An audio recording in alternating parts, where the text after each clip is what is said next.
All right, good afternoon, everybody. We have an amazing special guest with us right now. She is not just a hologram that lives inside our imagination. She is here, live, in person. The voice of Jem herself, Miss Samantha Newark.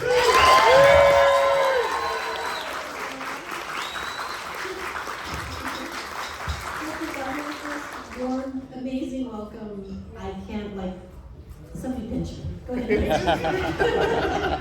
This is so amazing. This is like so many new people this year. Would you raise your hands if you've never, if this is your first JemCon? Wow! That's so awesome. Well, welcome to the most fabulous, truly outrageous Gem party. And as you know, we are in a different city every year, and this is so fun that we got to be near the mothership, Hasbro. I don't know how many got to go on the tour, but yeah, it's great to be here. It's great to have you here. We are so lucky to have you with us. And every time you come, it's always amazing and truly outrageous. Well, I'm glad there are some new people because I feel like it's always a Gem reunion every time I come here. So I've told my story so many times, but now it will be a little, new for some people, so that's fun. Yeah. But yes, I was gonna say, I need you to help us. Take us back to how it all began. I remember how it all began. The unexpected death of my father. Wow, what cartoon starts with a funeral, So it's wild. It's like they went there. They didn't talk down to kids, I was saying to my friend today, life getting lifey. They delved into so many subjects that, I don't think you'd really get away with today. But I love that they didn't talk down to kids. It was like a soap opera for children and boys and girls, and Hasbro didn't want to lose the boys, so we had Tech Rat and the car chases and bombs and craziness. And I wish that we'd been on a caper with Scooby-Doo. I wish they'd done like a mashup, because they were always going on capers, and that would have been amazing. Sure, exactly. And Misfits always, doing crimes in every episode and never getting caught. Yeah, exactly. Committing felonies pretty much every episode. But you can't have Gem without the Misfits. True. You can't have Gem without the Misfits. And here's to Patricia. We lost her back in 2019, most of you know, and every year that she got to come to JemCon, it just blew her mind. It blew her mind, and she was so grateful for everyone that she got to speak to. And we talked about JemCon a lot, and we used to be like, who'd have thought? When we were all in our studios, recording these lines and being a part of something so special, that this would happen. 19 years? Yeah. 19 years. That's incredible. It's amazing. Yes, it is.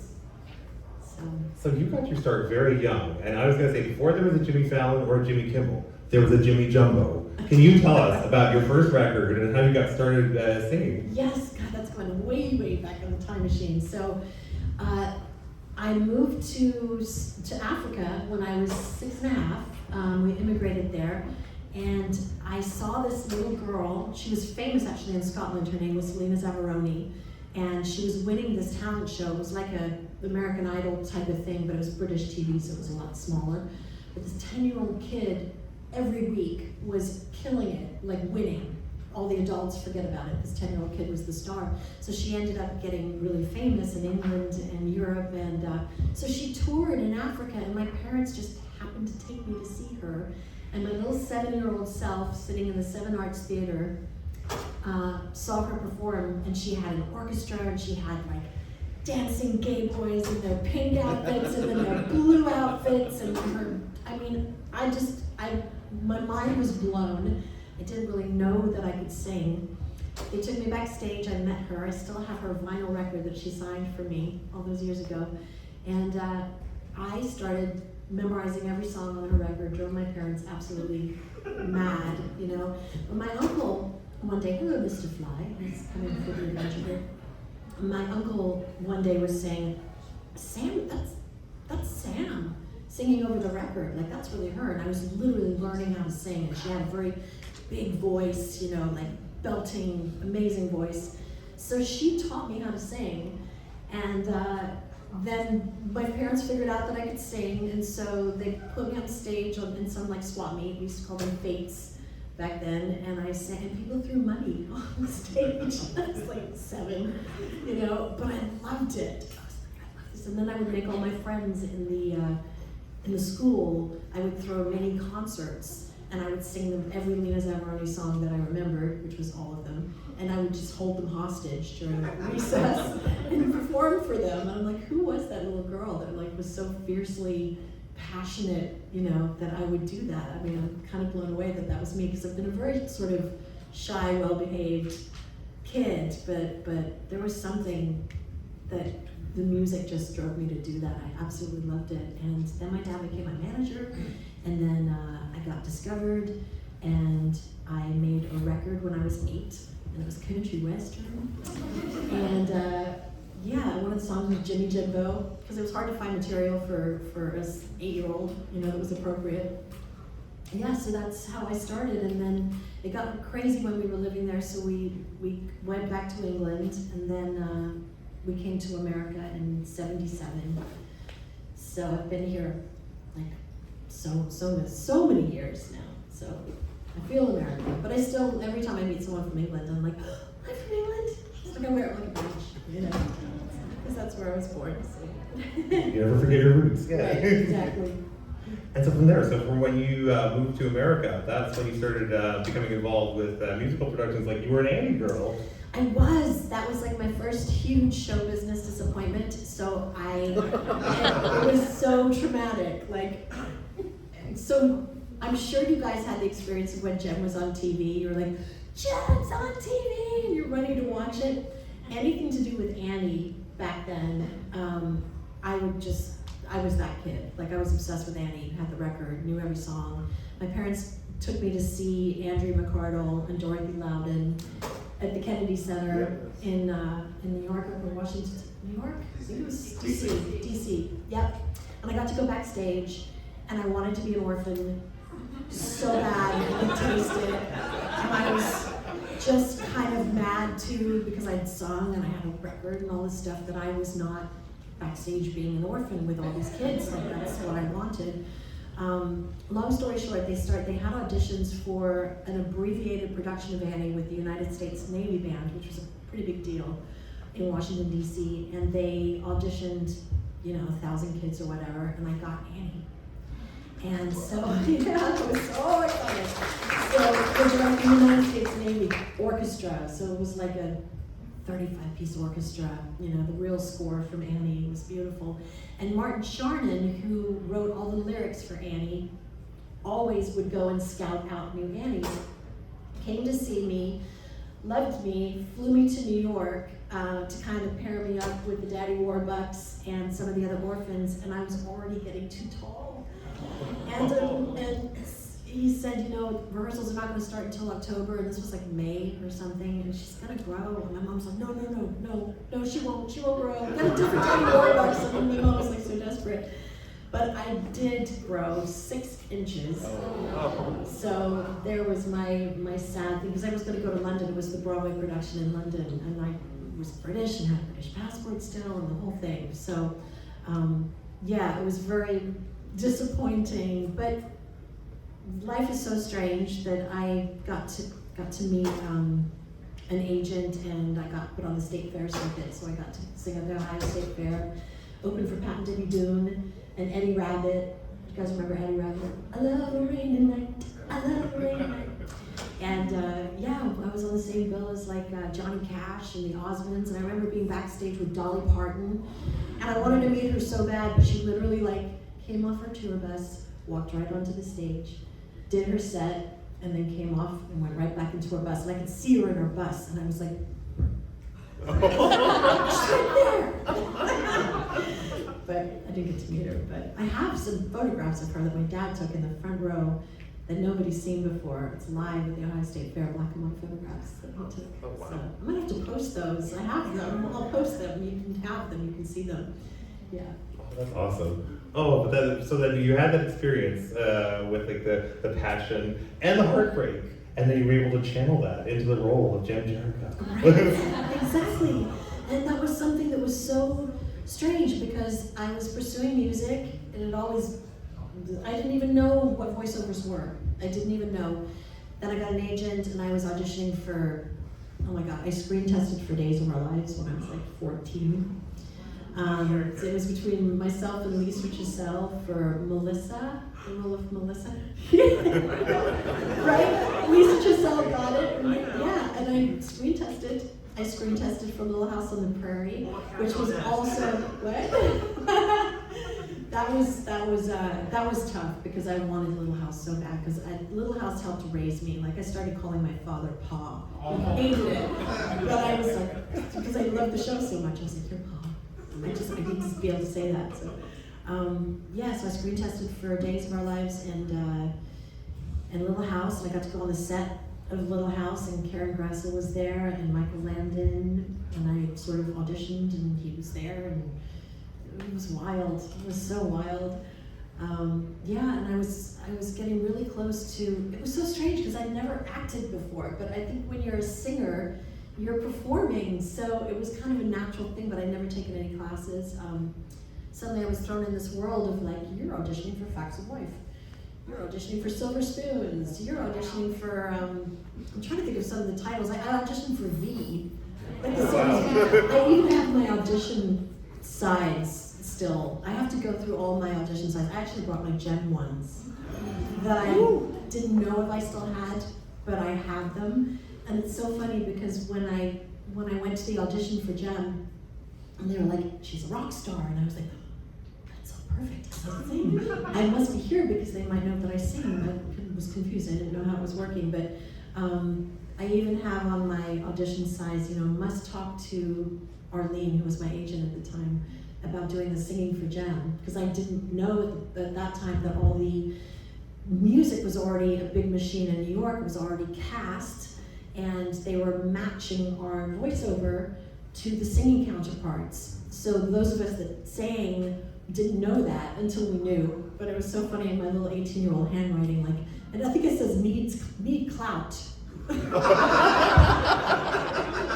need clout because I want to do it all. So I made some copies for you guys. I've never shared this before, so I have copies. And then also I found this letter from Sweet Wally Burr. It's on Wally Burr letterhead from his studio. And I must have sent him something. I think I sent him something Gem because he references Gem. And it's a personal letter to me from Wally. And it's super, super kind and lovely. So I made copies and I brought those if you guys are interested because it's really special. And then also I found my residual checks. Like,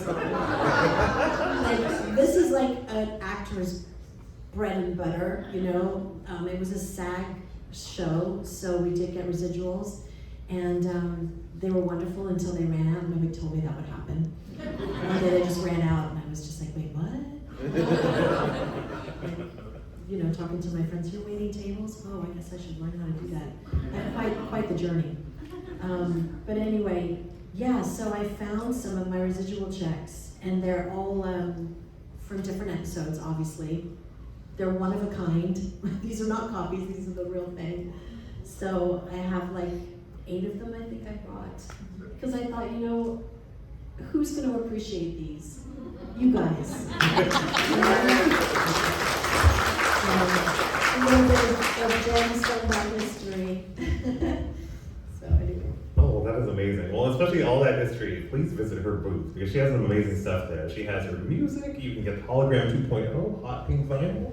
Yes, it glows in the dark. And that's how you get the party started. Yeah. Yes, that's how you get the party going. Yeah, exactly. And speaking of Hologram 2.0, I heard a rumor, like Bananarama, that you will be having a music video debut tonight during the disco.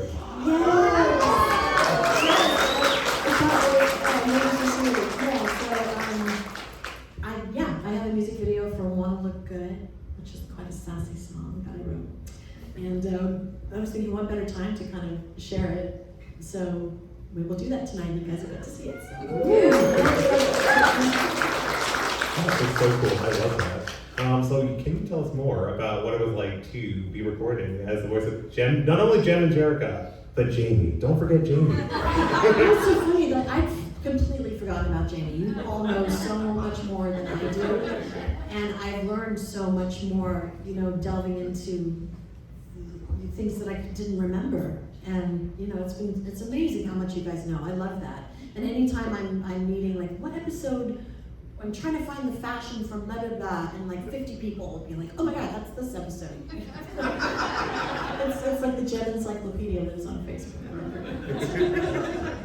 But wait, what's your question? Yes. Well, what was it like to record the role of Jem, Jerica, and Jamie? Right, exactly. Well, we were so lucky back in the 80s. It was such a moment in time because we got to record ensemble. So that doesn't happen. Most of the voiceover work is you're isolated. It's just you and the copy and the director and the ad people or whoever. So getting to record as a cast, that barely ever happens. And I really believe that's where so much of the magic came from, because we were allowed to play. It was like theater, and while I'm standing there and Pizzazz is screaming at me, she's like waving her hands at me, and I'm like waving them back. It was so fun. It's like just using your bodies and having the energy in the room and trying things and being spontaneous and being like not yelled at by Wally. He was very lovely, but sometimes he'd be like, okay, we got 4 hours. You're like, stop messing around. It was always Charlie Adler and Patricia. They were the instigators. And they would like not stop laughing, and then everybody couldn't stop laughing. And then Patricia was so funny. Anytime she flubbed a line, these expletives would just pour out of her. And my little 18-year-old self was just like, I didn't know you could do that at work. I was so stunned, and I was like, but I like it. These people are so fun. Like, this is a whole different kind of how did I get here? So we would come in and we would sit at a huge conference table, and we would get our storyboards, which is the action in a script of what you're doing. Because if you don't know what the action is, if it's like, Rio, wait a second, it's going to be different if I'm running away from Rio going, Rio, wait a second, or if I'm sitting next to him like, Rio, wait a second. So you have to know kind of what's going on in the scene, so you underline your parts, and then you look at the storyboard, and then Wally kind of is wrangling the whole thing and giving direction, and we do a read-through. And it's so much fun. It's so much fun because it's the first time that we've read through the script and we've seen what the episode is. So we're all enjoying, figuring out what's going on for this episode. I can't remember if we broke for lunch. Probably not. We probably just went straight into the studio. It was a small space, so we would have to share mics, and Wally was in charge of whoever had the most dialogue usually was paired up with somebody that didn't have a lot of dialogue. So it was me paired up with whoever. And we just share mics, and then if I wasn't in a scene for a few pages, I would go out into the waiting room. It was so old school. Now it would be like video monitors, but like a live web feed. But back then it was like a speaker. So you'd have to listen to and follow in the script and find out where you were going to go. Like, oh God, I got to get back in there in 4 pages or whatever. So you're going along. But it was amazing, and Wally was, in fact, he talks about it in the letter about how he was able to, he really did, he helped me get nuances for Jem and Jerica that maybe I wouldn't have been able to get there myself, because he was so in love with the characters and he understood the show so well. I was always just amazed at how he was able to keep continuity and all of this stuff. And so I think that's what made it so special. It was an ensemble live recording session. I got to work with the most amazing voice talent, first time out of the gate. How does that even happen? But maybe I've been paying my dues since I was 7, so maybe that had something to do with it. But yeah, just to be able to have been given the opportunity for Wally to have trusted me, and for the powers that be at Hasbro to have gone, yeah, she's our Jem. Like, wow, what a gift. and what a gift all these years later to be able to come talk to you about it still, like, wow. That's pretty cool. And as we said, it was a show that didn't talk down to kids, and it was almost like a soap opera. So in the end, even though you didn't get Days of Our Lives, we got Gem, which was even more of a soap opera. Right, exactly. Double lives. Oh, and this is funny. I auditioned for Family Ties, and it was between Justine Bateman and myself. And she and I would always be on auditions together because we were very similar type, same sort of hair color, same age. She's a year older than me, something like that. Her mom's British. I'm British, my mom's British. So my mom would take me to auditions, and her mom would take her to auditions because we were like 15. And so they were always in the waiting room together, chit-chatting. Her mom's a flight attendant. So they hit it off. And then Justine got Family Ties and invited me to the first taping. And I never told her that I was that close, to it. So I was just being a good friend. And and I got to see the taping, which was amazing. I'll never forget it. And then she and her brother, I'm blanking right now, so forgive me, I'm tired. Jason Bateman. And what a handsome little guy. And he's so funny. I'm obsessed with Ozark. I love everything that he does. He's so funny. But she and Jason and Moon Unit and Dweezil Zappa, because they were friends, came to my 16th birthday party in Burbank, California, at our little house on Olive Avenue between 6th and 7th, which was not a fancy house. I'm sure like Dweezil and Moon Unit were like, what are we doing here? But yeah, I have pictures of them. at my party, and it's so funny. It's been quite a journey. It's all about the journey, and this also makes a good segue because there's Hollywood Jam, there's also Hollywood Stan. Can you tell us about your movie experiences? Because you had Summer Camp Nightmare, Hook, and Gem the movie. Don't throw chairs. Gem the movie is good. It's good.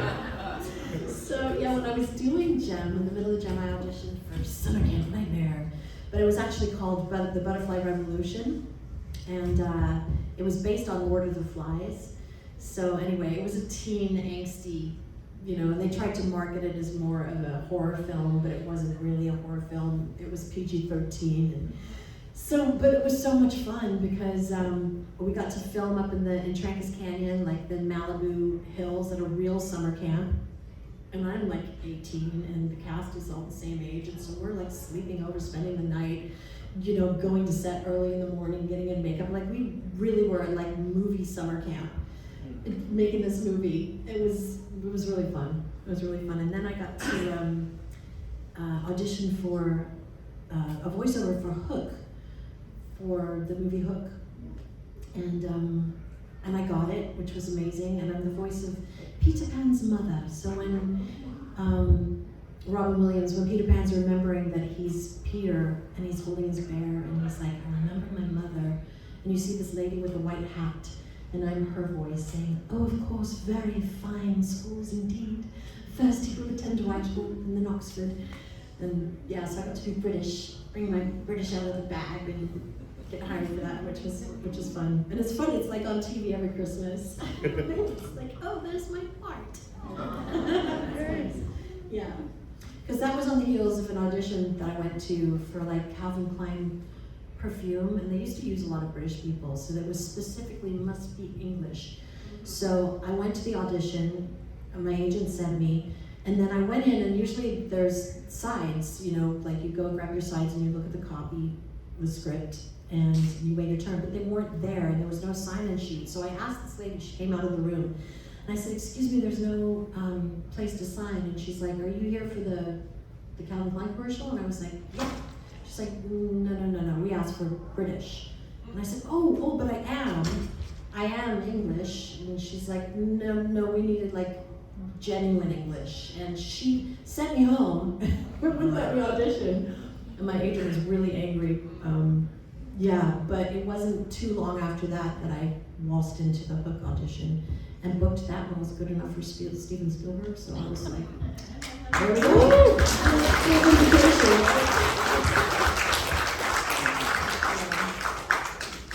I Because show business you can't get attached to anything. It's all ups and downs. It's all, you read for something, and then, like I read for Gem, and then I went to Colorado before cell phones, and right, that's just what you do. You know, you can't get attached, so you just live your life.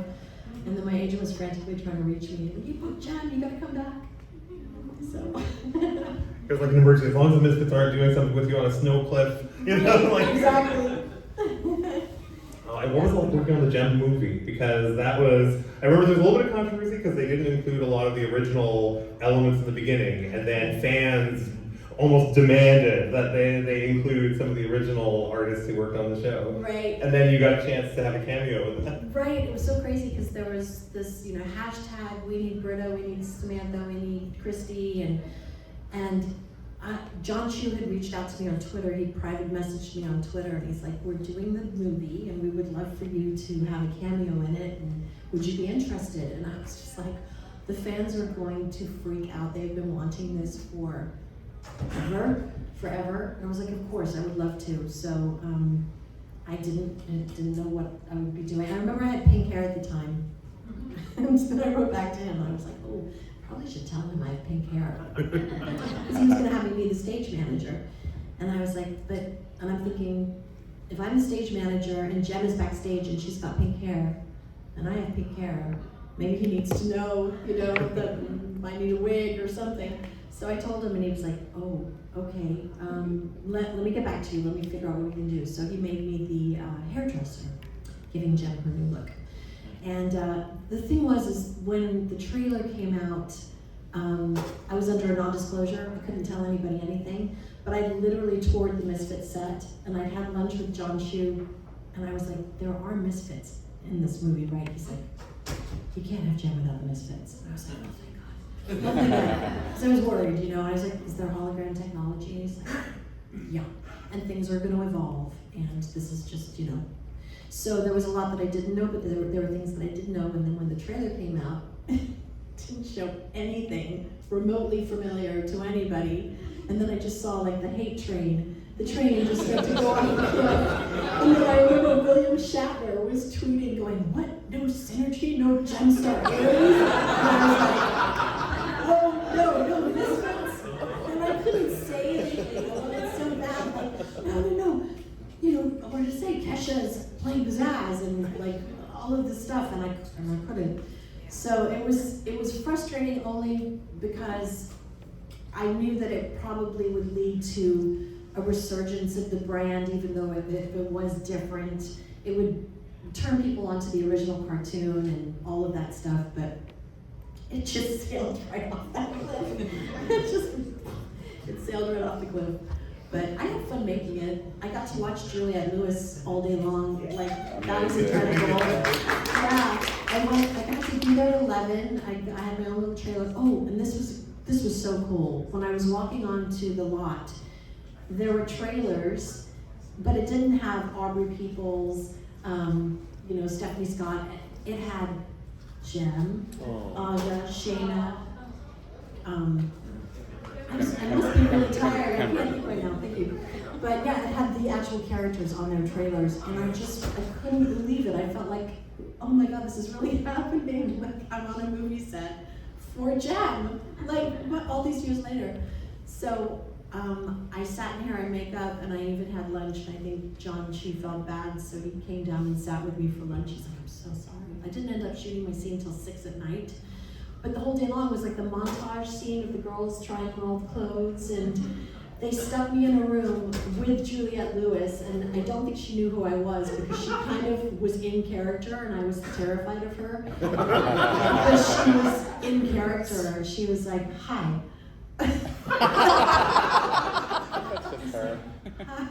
Hi. And I remember having some awkward conversation because I used to be friends with this guy named Paul Illis, an amazing bass player and written songs for Christina Aguilera and a bunch of people. And he played in Juliette Lewis and the Licks. He was her bass player. So I was like, oh, common ground. I'm gonna tell her I know Paul. And she was like, oh, wow. I'm gonna have to call him and ask him about that. Check the story. It was just so awkward, and I was like, I figured it out afterwards. I was like, she was Erica Raymond. And she was having none of me in her space. It didn't matter. And she was fully in character, but it was really fun. I mean, I've been a fan of hers for so many years, and to see her walk, and then Stephanie Scott was so adorable. She was singing the entire time. She walked past me, I'm like, what are you singing? And she's like, I don't know, I'm just singing. And she had this beautiful voice, and I was like, these girls are beautiful, and they sing beautifully. And so I was a cheerleader for the girls, because it was lovely for them, and I wanted it to be successful because everybody had worked really hard, but I understood there was not enough homage to the original. You have to honor the real fans, the original fans. You have to. And there wasn't enough of that, and the trailer was a miserable fail. So anyway, yeah. So that's my long story on that. Oh, but that was great, and it's also good to hear. Like, I do think there were things to appreciate. Like you said, the girls in the movie were great, and the fact that they did make sure to have cameos from the original artists was a special touch. I love Christy Marks's cameo. It was hilarious. Lindsay Pierce, that was really good. Oh, that's awesome. So can you tell us a little bit more about your musical journey? Because you have a secret Japanese pop career too with your Cherry Cherry. You've been digging it bad. Yeah, I got asked to be in this. It was a girl group called Cherry Cherry, and I was like 19, I think. And the musical director for Star Search, Joey Carbone, worked with this musician named Richie Zito. They did a lot of stuff in the 80s, a lot of songwriting and producing. And they wrangled three of us, and the project was called The American Train, and we were supposed to go to Japan to open a theme park, and we were like the girl group to launch the theme park, and it was this whole big thing that never happened.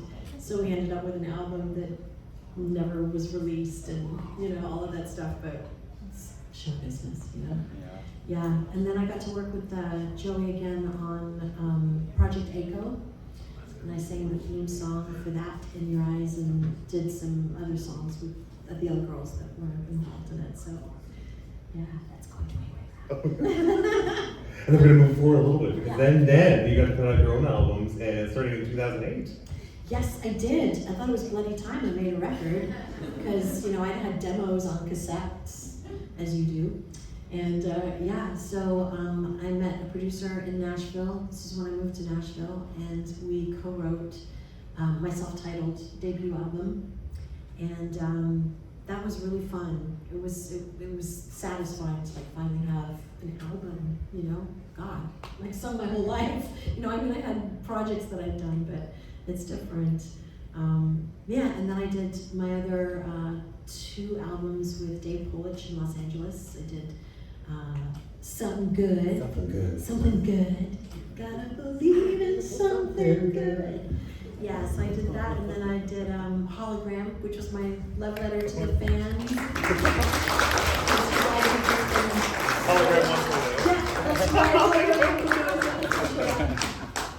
And then my friend Jared, who was really, really good friends with Ari Gold, produced a bunch of stuff for Ari. Ari introduced me to Jared. And he had a wonderful stable of remixers, apart from being an incredible remixer himself. And we put together Hologram 2.0, which is the remix version of Hologram. And it's fun. And it was actually pretty effortless, because I didn't have to record anything. It was already done. It was so nice. I didn't have to go record vocals. And, so we put it out on neon vinyl, and I have a dance record, which is fun. And I'm going to be doing a variant cover for it. I'm working on it right now. And it's very, very, very Gem inspired, so I'm excited. Ooh, yeah.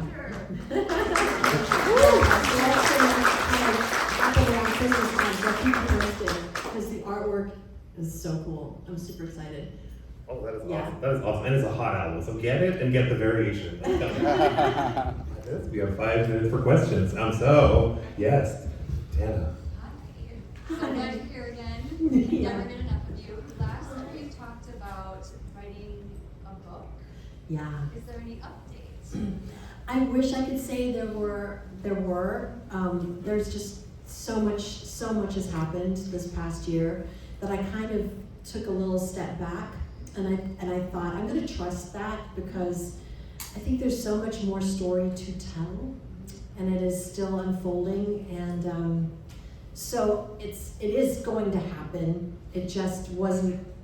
It's not on track to happen as quickly as I thought, but I'm okay with that. So.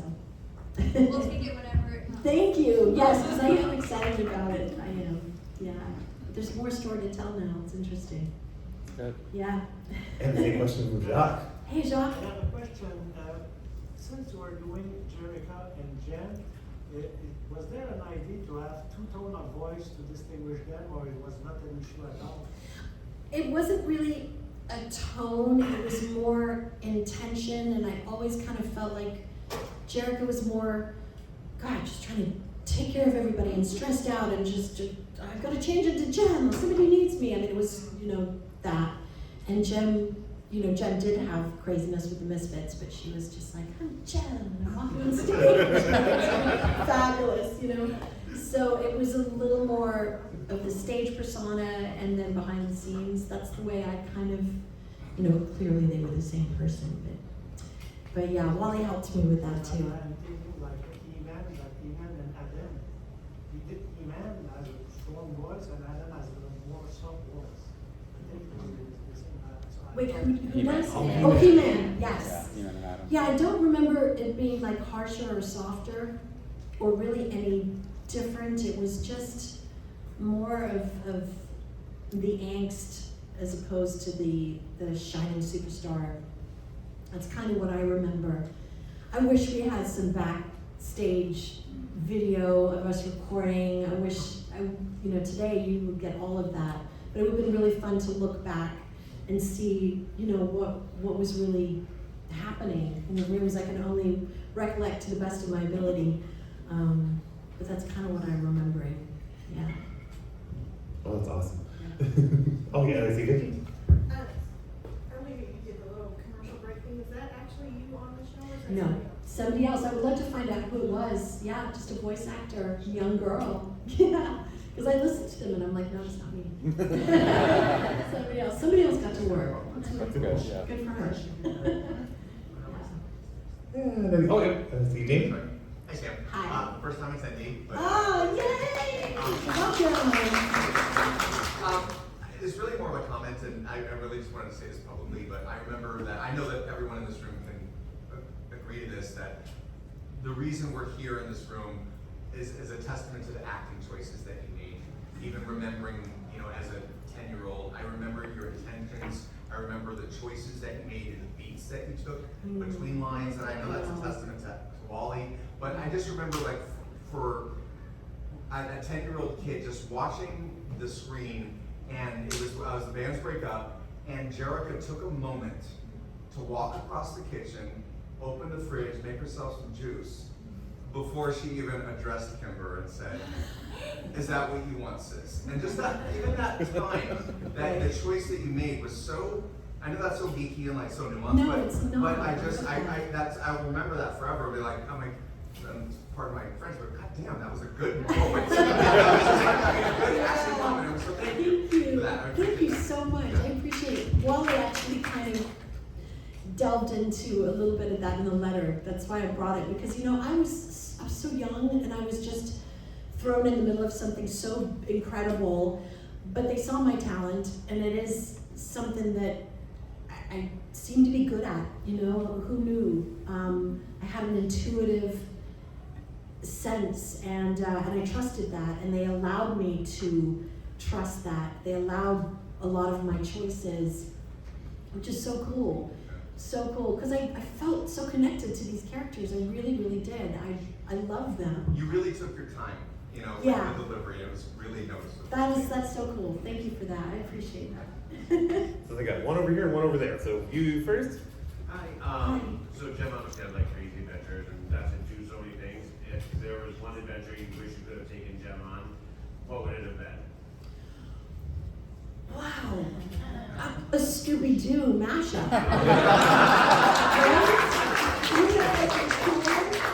And Christmas episode, obviously. And a Christmas episode. Yeah. A Christmas episode would have been amazing. I know Christy's talked so many times about how she had so many ideas. There was going to be like a nemesis to Synergy, an AI nemesis to Synergy. Like there were all these stories that she wanted to do, and you know, but yeah, I always thought a spooky mashup would be really fun. Haunted house, caper, Halloween type of episode. Jim?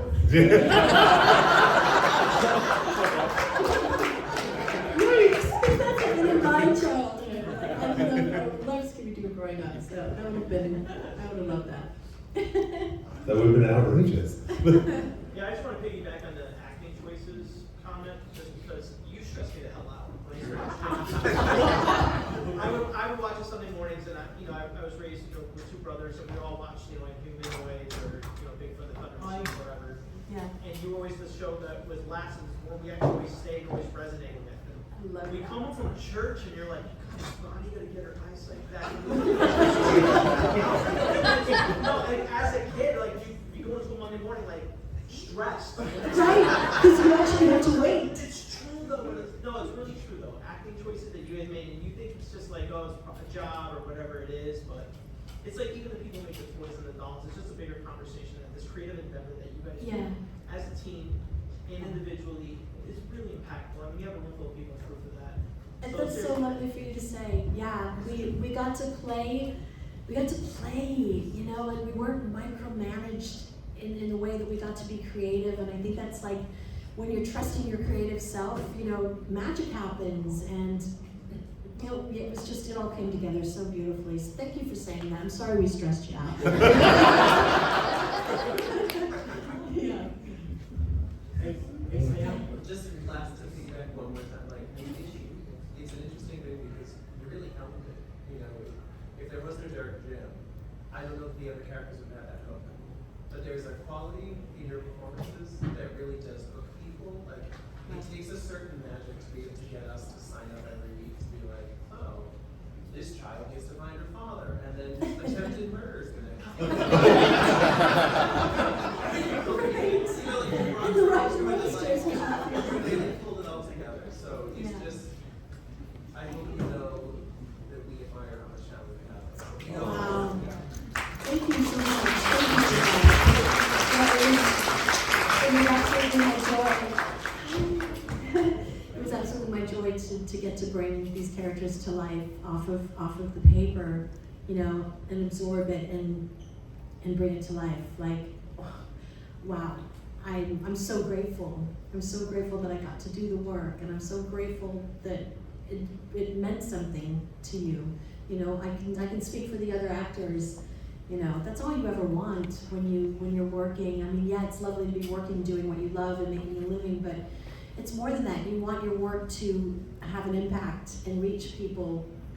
And little did we know, we were doing something that would be such a treasure to so many people's hearts. So that is just like, that is such a bonus, I can't even. Yeah. She's got the power, even to this day. Any more questions?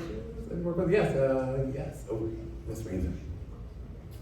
Oh, hi, everybody.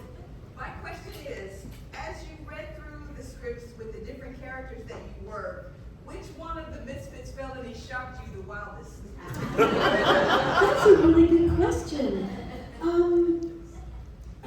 Gosh, that's hard to. I mean, I keep thinking of like the Rocker Roadsters hanging off the edge of the cliff. That's dangerous. I think it's time for a binge watch, is what I'm thinking. Yeah. You guys probably remember a lot more ridiculous scenarios that the Misfits put us in where you're like, oh my God, I mean, a bomb going off? I do remember Charlie Adler recording that line for whatever, probably because it was, well, I didn't record the audition with Charlie, I just recorded it with Wally, but I do remember it was in my audition signs, there's a bomb! It freaked me out when he said it because I don't know what I was expecting, but Charlie is literally standing next to me going, there's a bomb! Jesus. Oh my God. On the job training, you can go there. I'm like, oh, cool, okay, But yeah, I don't really have an answer to that. I guess I'll just have to binge watch and get back to you. I'll make a list of all the Halloweens. Yeah. Yeah.